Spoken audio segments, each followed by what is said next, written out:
Assalamualaikum warahmatullahi wabarakatuh. Hai semuanya, kembali lagi dengan kami kelompok 11. Pada video kali ini kami akan membahas materi kemampuan matematis dengan kemampuannya adalah pemecahan masalah, berpikir kritis, serta berpikir kreatif. Dan pada video ini kami juga akan menganalisis soal-soal yang berkaitan dengan 3 kemampuan tersebut. Perkenalkan, saya Sabrina Hanifati dan rekan-rekan kelompok saya yaitu Adi Nugraha. Di bagian ini kita akan membahas kajian teori tentang kemampuan pemecahan masalah, berpikir kritis, serta berpikir kreatif. Pertama, kemampuan pemecahan masalah. Kemampuan pemecahan masalah ini merupakan salah satu cara untuk meningkatkan keterampilan dalam berpikir tingkat tinggi atau HOTS. Menurut George Polya, kemampuan pemecahan masalah adalah proses 4 langkah, yaitu memahami masalah, merencanakan solusi, menerapkan rencana, dan meninjau hasilnya. 4 proses tersebut dapat membantu individu menyelesaikan masalah secara efektif, di mana yang pertama itu ada memahami masalah. Pada tahap ini diperlukan identifikasi informasi pada soal, seperti kita mencari yang diketahui dalam soal, apa yang ditanyakan pada soal, dan hubungan antar data yang tersedia pada soal. Yang kedua, kita merencanakan solusi. Di tahap ini kita menyusun strategi yang efektif dan solutif untuk mendapatkan jawaban dari soal tersebut. Yang ketiga, kita melaksanakan rencana. Pada tahap ini, kita mengeksekusikan rencana atau strategi yang telah kita buat. Yang keempat, mengevaluasi kembali hasil penyelesaian. Di langkah ini, kita perlu memeriksa kembali proses dan solusi yang telah kita buat untuk memastikan keakuratannya. Kemampuan berpikir kritis merupakan kemampuan untuk menganalisis masalah secara logis, mengidentifikasi informasi yang relevan, mengevaluasi argumen, dan membuat keputusan yang tepat berdasarkan penalaran rasional dan logis. Ada beberapa aspek indikator yang diklasifikasikan menjadi 5 menurut Ennis, yaitu yang pertama, memberikan penjelasan sederhana, meliputi memfokuskan pertanyaan, menganalisis argumen, bertanya, dan menjawab pertanyaan. Yang kedua, membangun keterampilan dasar, yaitu meliputi mempertimbangkan kredibilitas sumber dan melakukan pertimbangan observasi. Yang ketiga, penarikan kesimpulan, yaitu menyusun dan mempertimbangkan deduksi, serta menyusun dan mempertimbangkan induksi. Yang keempat, memberikan penjelasan lebih lanjut, yaitu mengidentifikasi istilah dan mempertimbangkan definisi. Yang kelima, mengatur strategi dan taktik, yang meliputi menentukan suatu tindakan dan berinteraksi dengan orang lain. Oke, selanjutnya kemampuan berpikir kreatif. Berpikir kreatif adalah proses menghasilkan ide atau konsep baru yang orisinal. Ide tersebut merupakan gabungan dari ide-ide yang belum pernah terrealisasi sebelumnya. Berpikir kreatif juga menggabungkan logika dan pemikiran yang divergen yang didasarkan pada intuisi sadar. Menurut Siswono tahun 2008, Syam 2020, dan Pekonen 1997. Selanjutnya yaitu komponen berpikir kreatif. Yang pertama yaitu kelancaran, di mana dapat menghasilkan banyak gagasan dalam berbagai kategori. Yang kedua, keaslian, mampu menciptakan ide baru yang unik. Yang ketiga, keluasan, di mana memiliki keberagaman jenis gagasan. Yang keempat, elaborasi, di mana mampu mengembangkan ide secara detail untuk menyelesaikan suatu masalah.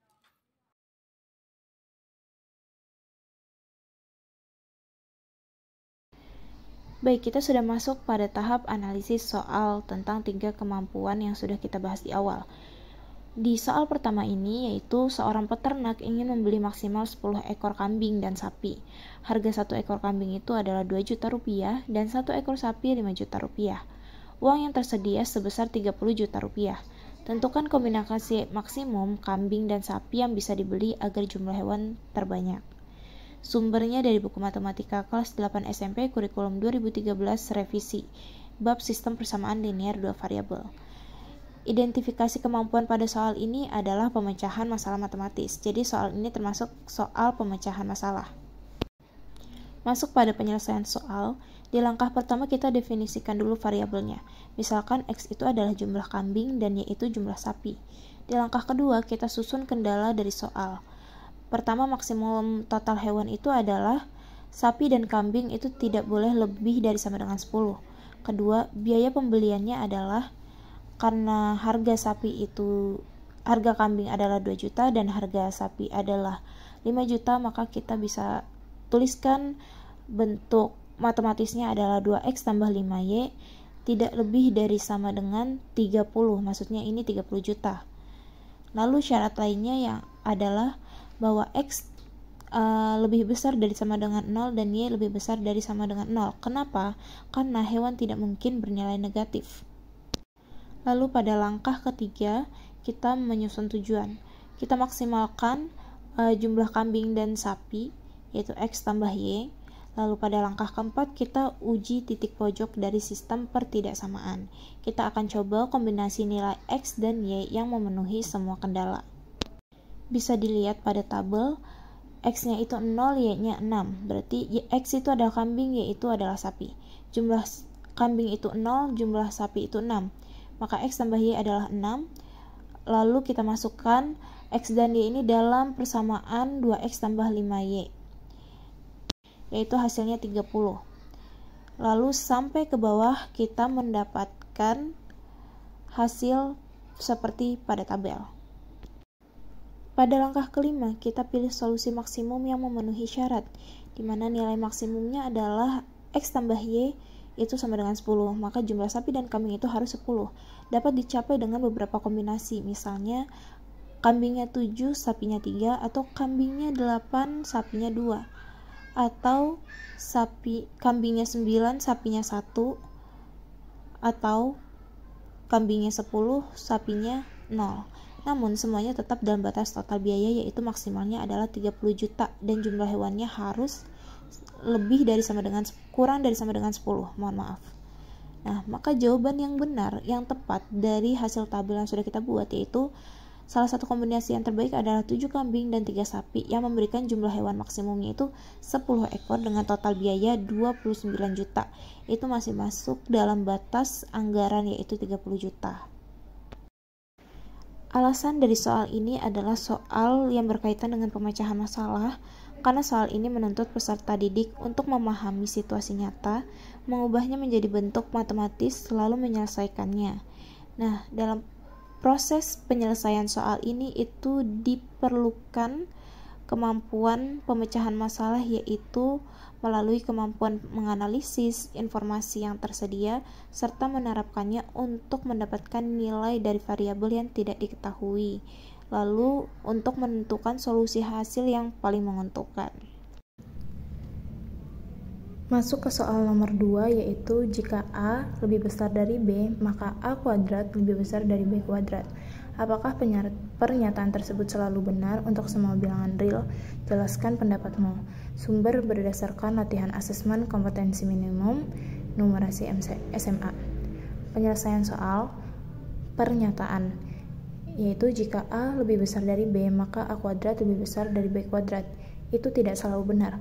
Contoh kontranya, ambil A sama dengan minus 2 dan B sama dengan minus 3, maka A lebih besar dari B itu adalah benar.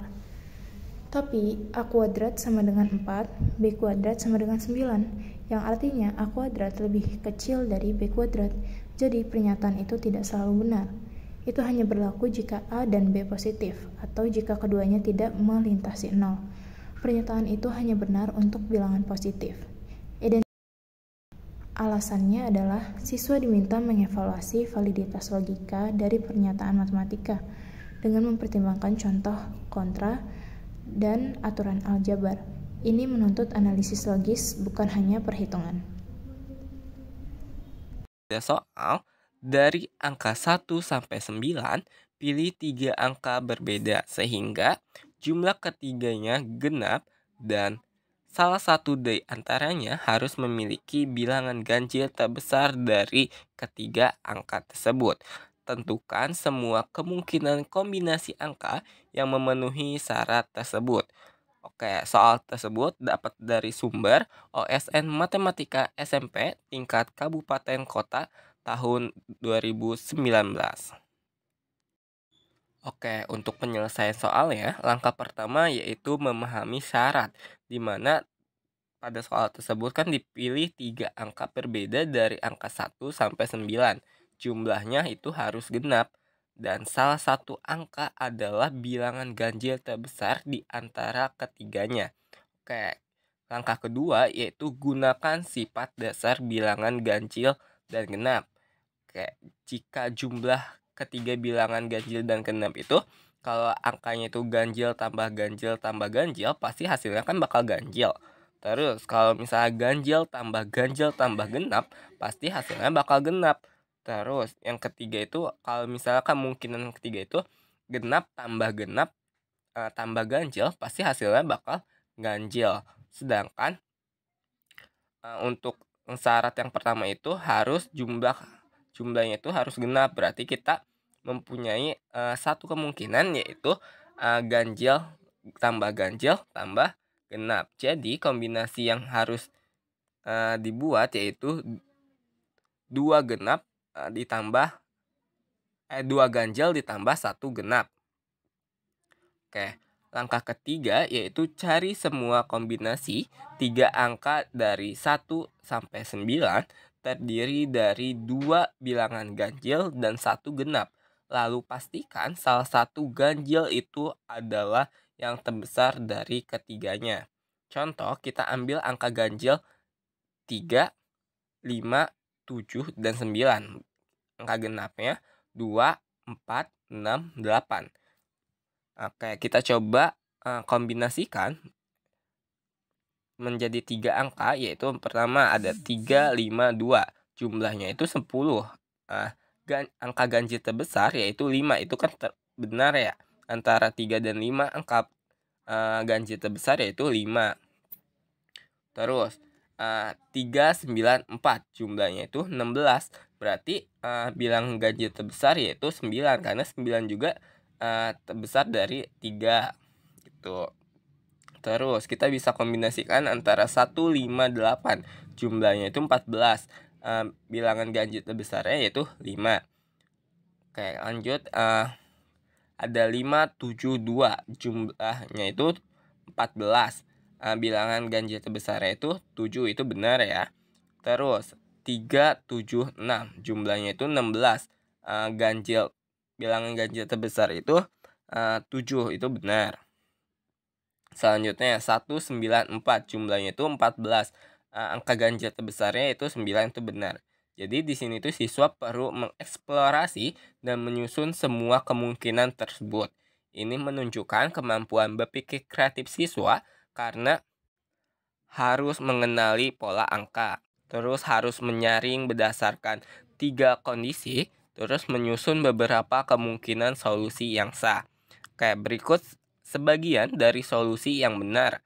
Itu ada 352, 572, 376, 194, 394, 158, 176.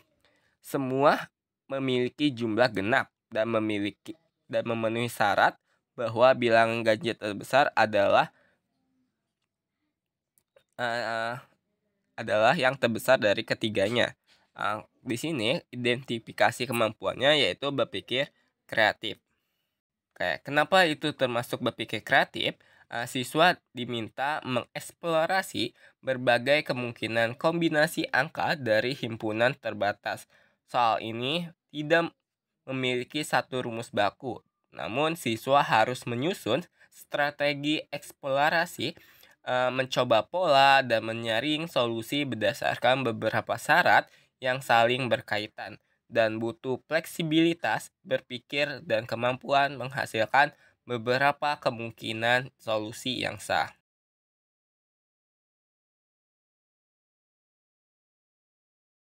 Kita lanjut pada desain soal yang sudah kelompok kami buat. Soal pertama adalah soal kemampuan pemecahan masalah.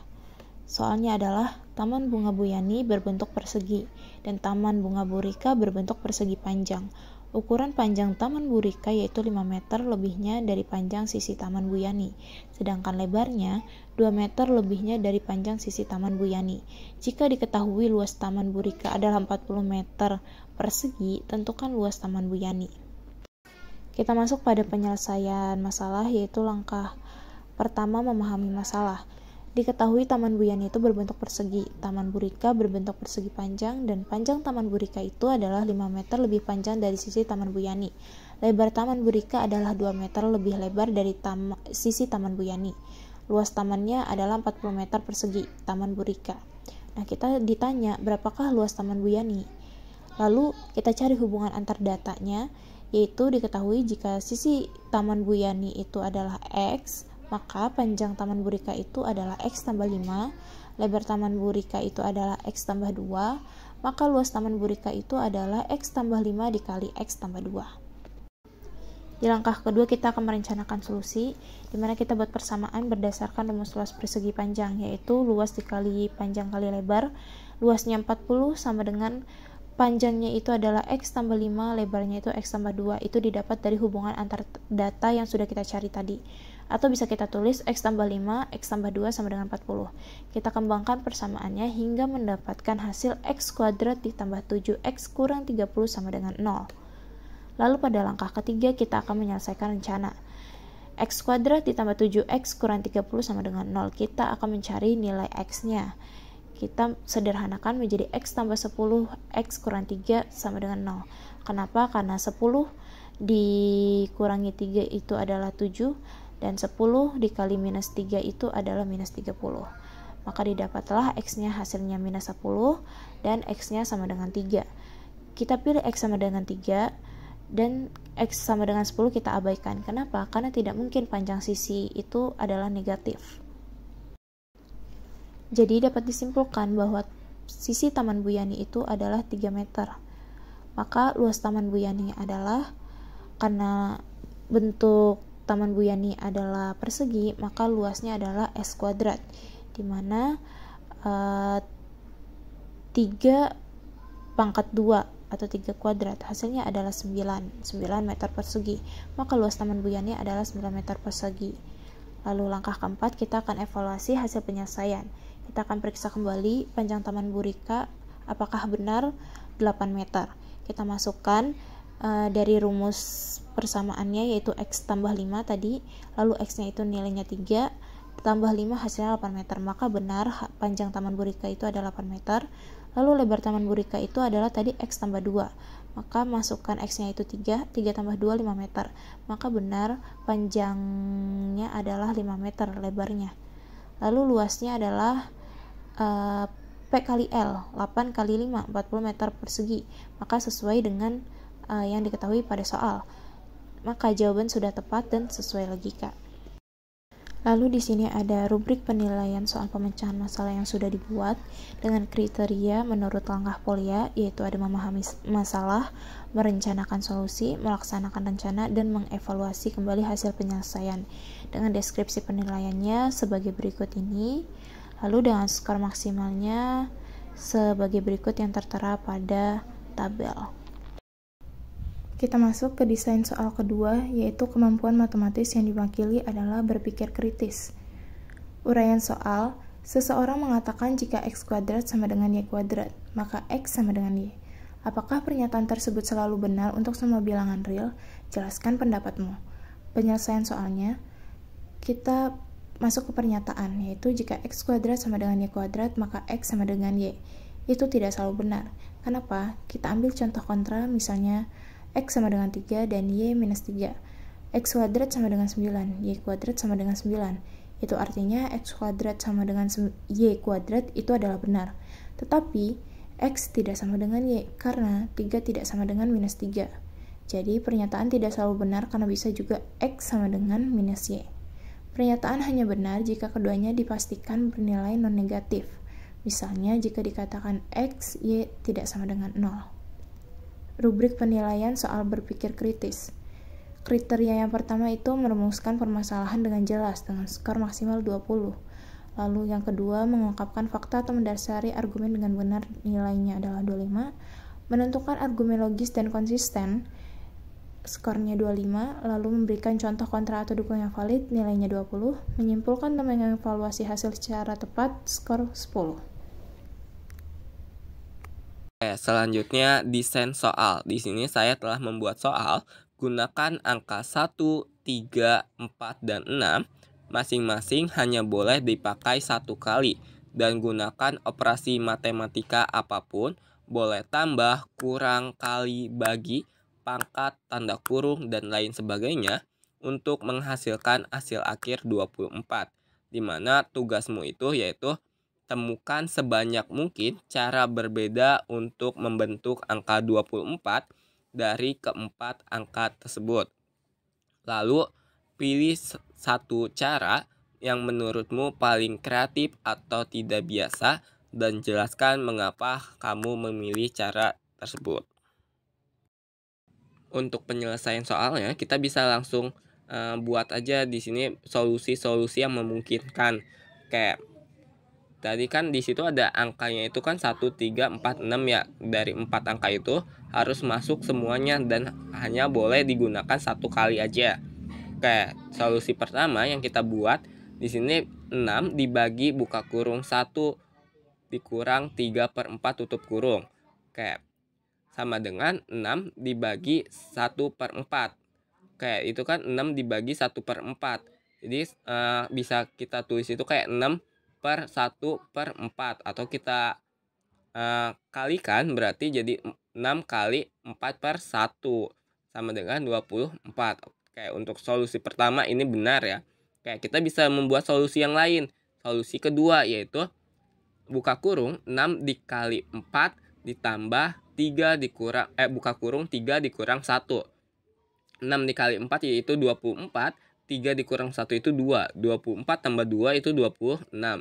Oke, untuk solusi 2 itu kurang tepat ya. Oke, kita buat lagi solusi yang ketiga. Oke, buka kurung 4 ditambah 1 dikali 6 buka kurung 6 dikurang 3. 4 ditambah 1 itu 5, 6 dikurang 3 itu 3. Berarti 5 dikali 3 yaitu 15. Untuk solusi 3 juga masih kurang tepat. Oke, kita bisa lanjut ke solusi keempat. 4 dikali buka kurung 6 ditambah 1 dikurang 3. Oke, untuk 6 tambah 1 kurang 3 yaitu hasilnya 4. Berarti 4 dikali 4 yaitu 16. Itu salah. Kita bisa lanjut lagi ke solusi kelima. Oke, solusi kelima yaitu 6 dikali 4 dikali 1 pangkat 3. 6 kali 4 itu 24, 1 pangkat 3 itu 1. Jadi 24 dikali 1 yaitu 24. Oke. Untuk solusi 5 ini benar ya. Oke, kita lanjut ke solusi ke-6. Buka kurung 4 faktorial dikali 1/3 ditambah 6. Dimana 4 faktorial itu sama dengan 4 dikali 3 dikali 2 dikali 1, yaitu hasilnya 24 dikali 1/3 ditambah 6. Oke, di sini 24 bisa kita bagi dengan 3, hasilnya 8. Berarti 8 ditambah 6 yaitu 14. Untuk solusi ke-6 itu masih salah. Oke, kita lanjut ke solusi ke-7. Nah, di sini kita buat jadi akar 16 dikali buka kurung 4 ditambah 3. Akar 16 itu kan 4. 4 ditambah 3 itu 7. Jadi 4 kali 7 yaitu 28. Ini masih salah. Oke, dari solusi yang kita dapat ada dua solusi yang benar ya. Itu kita bisa di situ ada solusi 1 dan solusi 5. Kita bisa milih di situ kan tugas dari soalnya itu pilih salah satu cara yang menurutmu paling kreatif. Di sini kita pilih caranya 6 dibagi buka kurung 1 dikurang 3/4 sama dengan 6 dibagi 1/4 sama dengan 24. Alasan memilihnya itu saya memilih ini karena menggunakan operasi pecahan dan pembagian yang tidak umum terpikirkan langsung. Karena kan di sini operasi pecahan itu sama pembagian itu kan sama ya. 6 nanti kan 6 dibagi 1/4 itu kan tidak umum digunakan, karena 6 dibagi 1/4 itu sama aja kayak 6/1/4 gitu. Jadi tidak biasa digunakan. Oke, terus di sini juga mengubah angka 3 dan 4 menjadi pecahan. Ini lalu kombinasi dengan 1 dan 6. Untuk rubrik penilaian soal berpikir kreatifnya itu di sini tuh jumlah solusi palit ditemukan. Jadi semakin banyak solusi palit yang ditemukan, makin tinggi skornya. Jadi di sini ada skor maksimalnya itu 25. Oke. Terus kriteria yang kedua, keunikan strategi dalam satu solusi, di mana ada satu solusi yang kreatif, misalkan dia pakai faktorial terus pakai akar atau urutan yang tidak biasa gitu. Jadi bukan hanya sekedar penjumlahan atau pengurangan saja, dan di situ ada skor maksimalnya yaitu 25. Kayak kriteria ketiga, penjelasan proses berpikir atau logika, di mana siswa itu mampu menjelaskan bagaimana mereka menyusun strategi dan mengevaluasi idenya, skor maksimal 25. Terus kriteria yang keempat yaitu kebenaran matematika. Siswa mampu menjelaskan bagaimana mereka menyusun strategi dan mengevaluasi idenya. Itu skornya juga 25.